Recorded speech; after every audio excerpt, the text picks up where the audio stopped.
I've been traveling Brazil for the better part of a year with the goal of visiting all 27 capitals. And if you haven't seen any of those videos, feel free to check out the playlist. It's like almost 150 videos now. And so I was in Roraima, which is the most northern state in Brazil, which borders with Guyana. And I was like, I'm here, I might as well hit up Guyana. And also, there's only one road that leads into the state of Amapá in Brazil, and that's through the Guyanas, so this is perfect. So I plan to stay in each of the Guyanas 1 week and just learn about the culture, eat the food on my way back into Brazil to finish up visiting all 27 capitals.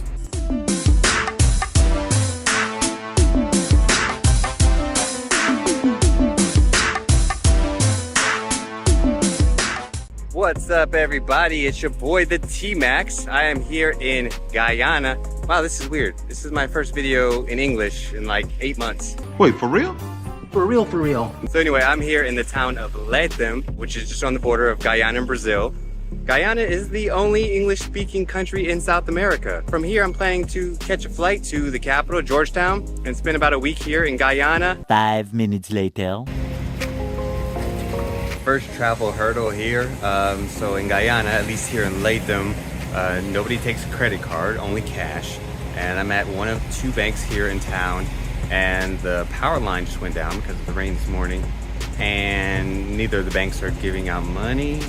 As Lethem is on the border of Guyana and Brazil, a lot of Brazilians come here to shop and buy things because it's cheaper here. They don't have that Brazil tax that I talk about in a lot of my other videos. There's literally a tour from Boa Vista to this city just to shop, and there's not really much else happening in the city other than these stores here. The city very clearly primarily caters to Brazilian tourists. A lot of the stores have Chinese names, so let's go inside and see if anybody speaks Mandarin.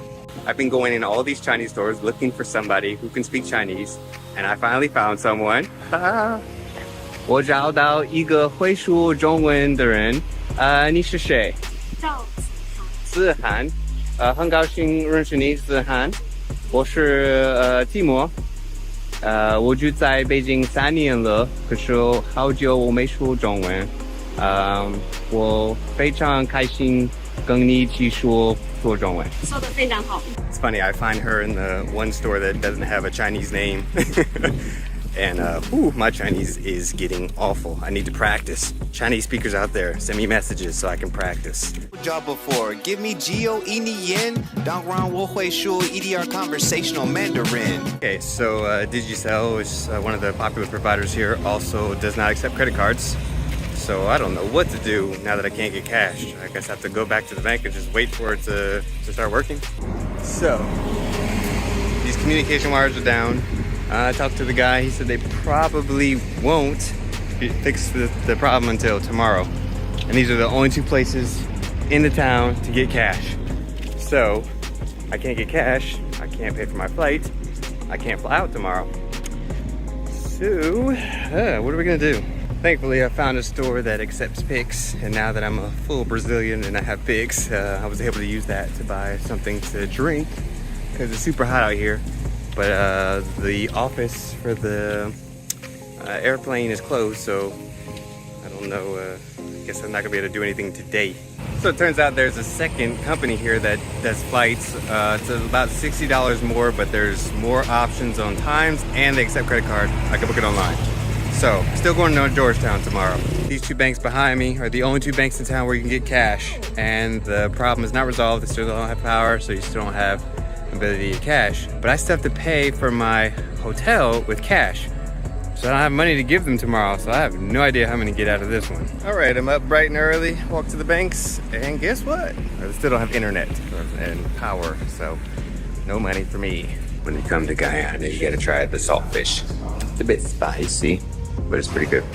So I've been staying at the Ori Hotel, which has been phenomenal. I didn't have cash though because of the whole situation. So we were able to come to another place. I was able to use my Brazilian Pix to get cash so that I can pay. And now we're headed up to the airport. So thank you again for a wonderful stay, and thanks for helping me figure the situation out. You're welcome always. Back to the Ori Hotel.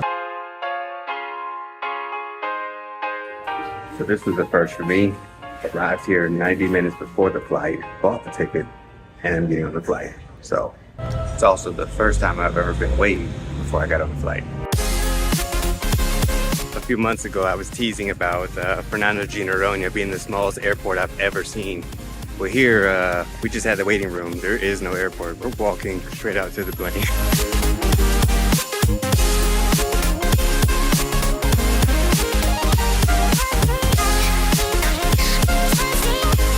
Officially the smallest airplane I've ever been on.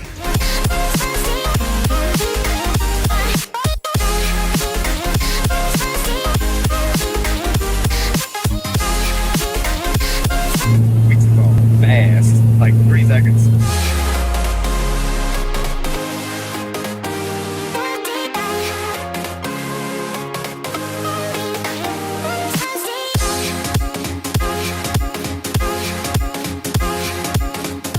Quick 1 hour. Now we're in Georgetown and I'm gonna head to my hotel.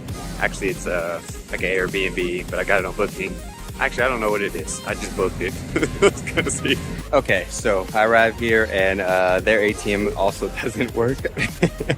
And I didn't have the foresight to try to get more cash when I did the exchange in Lethem. They say the nearest ATM is in the city, which is not walking distance. So that was my cab driver. Really great guy. Took me to get money first and then brought me here to my lodging. So I'm not exactly sure what this monument is, but I hope to learn about it on the walking tour that I plan to do. I haven't found a free one, but I found one that's cheap enough. Hopefully it's good, so maybe we'll learn about this guy. So I got on the Wi-Fi while I was at the airport and I didn't realize that that was the Wi-Fi for the whole city. And so now I just keep connecting to the Wi-Fi randomly as I'm walking around the city, which is great, because now I don't have to buy a SIM card. Still getting used to cars being on the left side of the road. It's throwing me off. Maybe a sign that I would see in the US, but I was not expecting to see that here.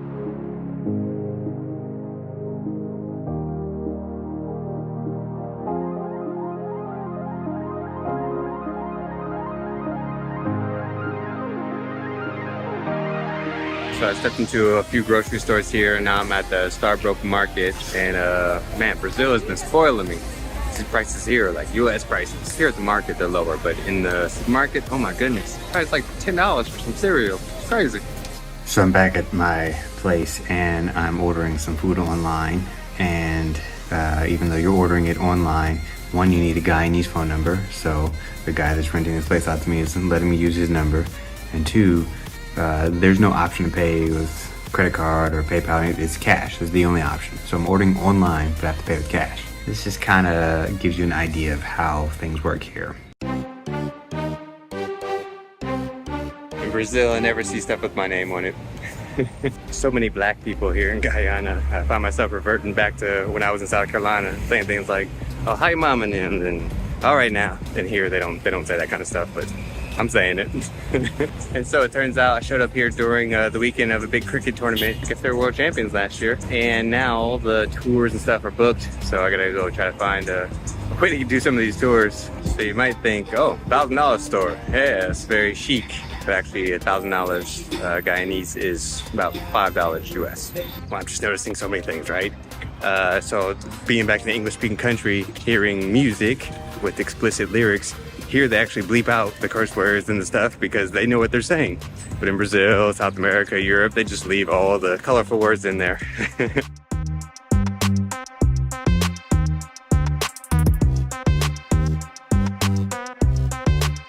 Despite English being the official language here, I do not understand the people here sometimes. And, well, that is something you won't see in Brazil. I found the sign. This is not in an area where I would say is heavily trafficked with tourism. This was a hot walk to get here. It is hot today. Whew. Oh, this place is new. It's like barely over a year old. Sometimes I'll see something on Google Maps and it won't have like any reviews or pictures, and I'm like, what the heck is that? I found the Jesus Rock. The Jesus Rock on the Google Maps, and there's no photos, no information, nada. This is it. This is how you know when it's real hot, when nobody wants to park outside of the shade. Every car is under the shade there. They cramped in there. I don't blame them. It's hot out here. So I read online that this lighthouse is one of the oldest structures in the city. Looks like it's closed though. Let's go check it. Is it closed? What time does it open? It never opens again? Ah, okay. So it's just to look at. Okay. Can I take a video like from here? Thank you. So it's closed to the public. So take a screenshot of that last image and read about it, because that's all we're getting. They be out here hustling, trying to get customers get into their cars so they can ride off.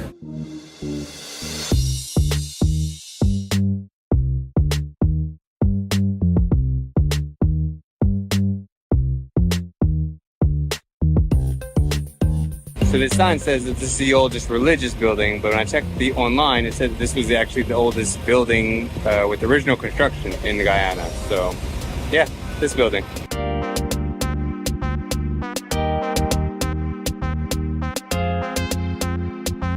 So I've been walking down the street, Regent Street, and just walking down the street with all of the different merchants. You hear English, you hear Mandarin Chinese, you hear Venezuelan Spanish. And then there's another language here, I think it's called Creolese. I have no idea what that is. It's a mixture of all the different languages. But even the Guyanese English, I struggle with that accent. So very interesting to see just the blend of cultures and language just on this one street. And those same guys that be hustling to get customers, they be out here driving crazy. I don't know if they still use this church, but I know you can't get in because I just walked around this whole thing and it's closed. The other tourist sites that I've seen here have had like a plaque outside that has some information, the name of the place. This don't have nothing. This is a huge mega structure in the middle of the city and no information. So after the issue I had with coming into Guyana with no money, I didn't want to make the same mistake, and I was planning to get money to go into Suriname.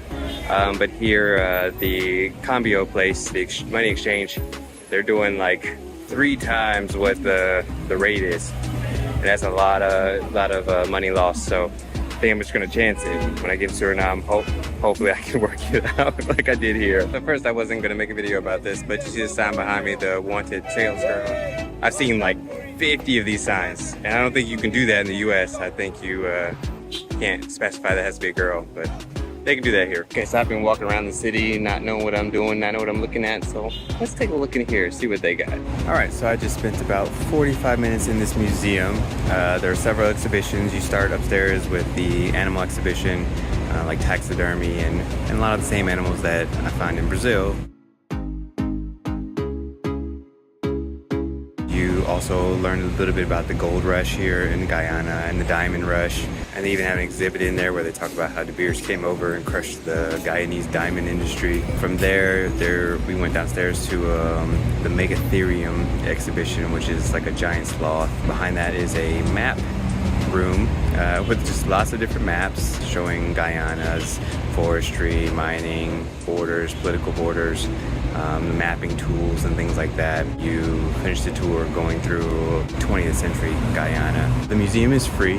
There's no tour, but it's self-guided and lots of information written everywhere in English. It's definitely worth coming to check out. They're working here on the mayor's office, and even they have a sign out front that says carpenter wanted. So yeah, you need a job, you gotta find a sign. We are now in the town of Parica, which is at the mouth of the Essequibo River, and we're going to catch a boat from here and head into the tour.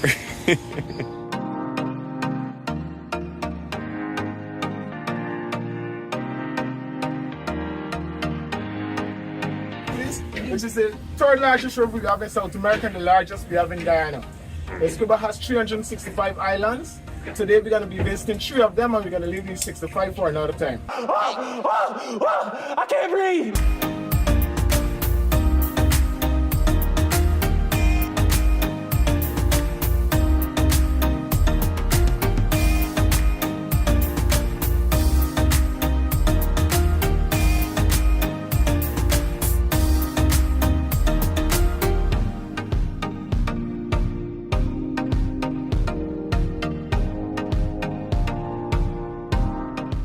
So this is your byway, and this is Sudan, and we can show y'all. You know, just the basic things. Yeah, how we just speak Creolese language in Guyana. For example, we give y'all a greeting. It's like, hey, we're going now. Hey, we're going now, but everything right? Yeah, buddy, I just about. Alright, man, it's easy, but you know how things go sometimes. You gotta keep it on a level, because sometimes, you know, things don't always seem there, you know. But, you know, you gotta stay on the grind. You gotta stay on the grind, because if you stay on the grind, somebody else will eat your food, you understand? Real. So, yeah. Take it easy though, right? Yeah.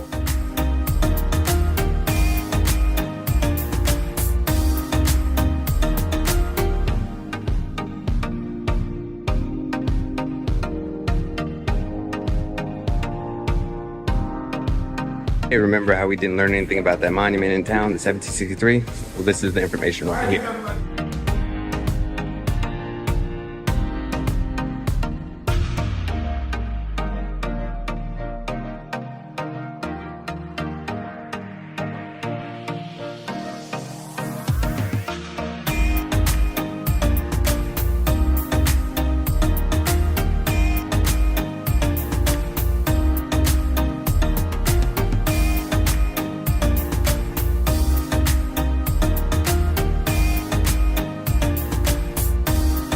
So the water is a little bit low, but still got some kind of waterfall going on here. So obviously after visiting Tepequín like a week ago and seeing the great waterfalls there, this is not the most grandiose waterfall, but it's cool being here, making new friends, talking to people, actually learning about Guyanese culture now from some of the locals here. There's a fruit here in Guyana called sorrel, and they make juice from it, and I'm gonna try sorrel juice. Oh, it smells like similar to like hibiscus, but it tastes better than hibiscus. Oh, that's nice.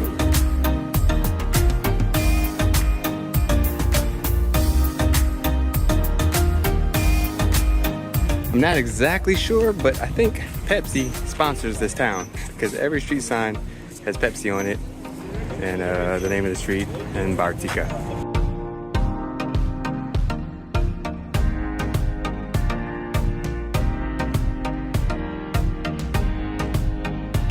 Eddie Grant, local artist. This is his island.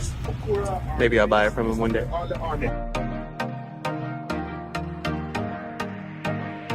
All right, so we're back from the tour. Dexter was our guide, and he gave us some history and some information about the areas that we're traveling to. The sites that we visited weren't spectacular, and we actually spent more time in transportation and going to and from the places than actually spending at the places. The waterfall wasn't that great, and having traveled around South America for a while now, I've done a lot of tours that were much better and much cheaper. It was 22,000 Guyanese dollars or 110 US dollars, and I don't think the tour was worth that. But the highlight for me was meeting a bunch of new people and having interesting conversations, so I'm glad I went. Okay, so I'm here with my buddy Wayne. We're gonna meet Jaden later. We're here at the food festival. Gotta try some real authentic local food. Yeah, let's do it. And Bartica, they were sponsored by Pepsi, and here they're sponsored by Frigidaire and Samsung. Sometimes just talking to people, you learn information and you get little free gifts. But let's eat, I'm hungry. Okay, so we found Jennifer and Jaden laying in the back, and now we're gonna eat.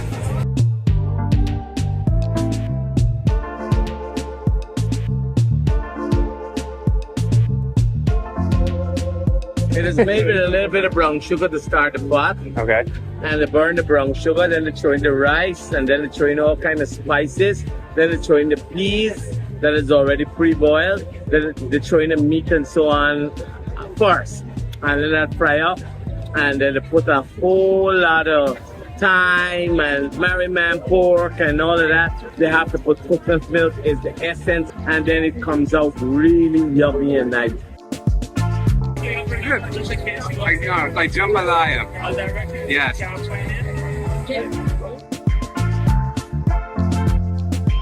Trying mid-thai. Oh, crunchy. Oh, it's like a churro cookie. Cinnamon stick. Delicious.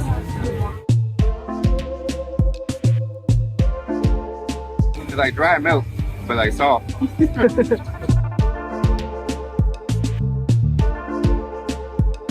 Salsa made, it's not chicken feet, but they call it that, made with flour. Oh, this one's not sweet. It's a savory. It's like a savory version of the meat thai, but a little bit spicy. Like a Tito, yeah.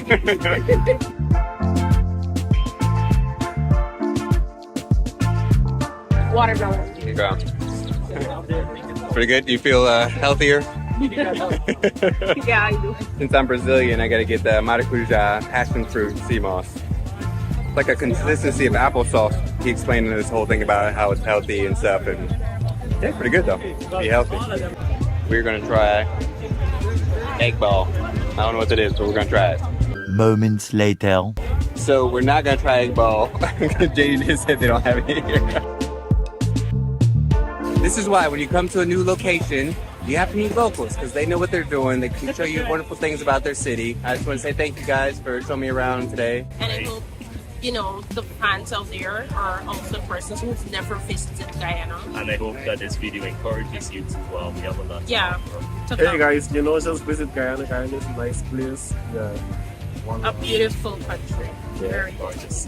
And this guy here is amazing. Really good. Yeah. Really good. So Thank you. He could probably be you guys' tour guide. So last night at the food festival, I didn't get a chance to try egg ball. So Jennifer recommended that I come here this morning. Flashback. So we're not gonna try egg ball. JD just said they don't have it here. End of flashback. Check the mic and make sure it sound right, boys. I have no idea what the salt is.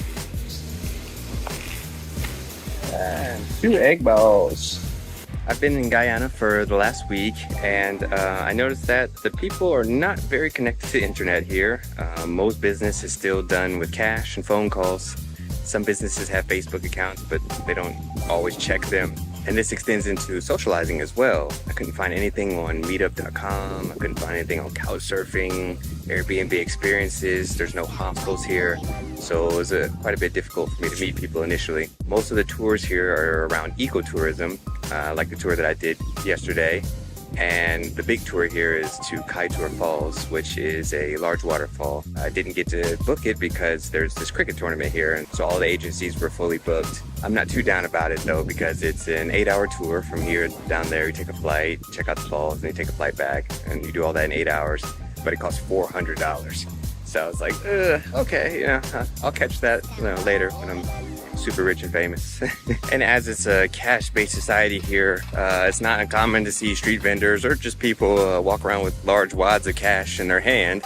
It seems to be pretty safe. Even last night at the food festival, you know, people have cash out, lots of people. I even saw people with their cameras and gimbals and cell phones, you know, filming. So gives you an idea of the safety here. I haven't had any issues walking around at night. There's a lot of poverty and homelessness, but in my experience, it's been safe here. One thing I also noticed is when cars drive by or businesses that have music playing, it seems to be all from like the 90s and early 2000s. I keep hearing Aaliyah and Fat Joe and Mary J. Blige and Ja Rule. I mean, you know, people that you don't hear from today. Merging Motors sponsors these roads here, so every street has its own sponsor apparently. We're back in the room. Let's try these egg balls. Spork. Standard here. Wow, okay. So it's an egg in the middle. It's got mashed potatoes around there. And that's deep fried, like spices and seasonings. It's actually really good. Thanks for watching me eat my egg ball. Thanks for watching this video. I hope you enjoyed it. If there's anything that I missed in Guyana that you think is just quintessential, put it in the comments below so next time I come back I know what to do. Thanks for following along the journey. I'm headed up to Suriname next. See you there.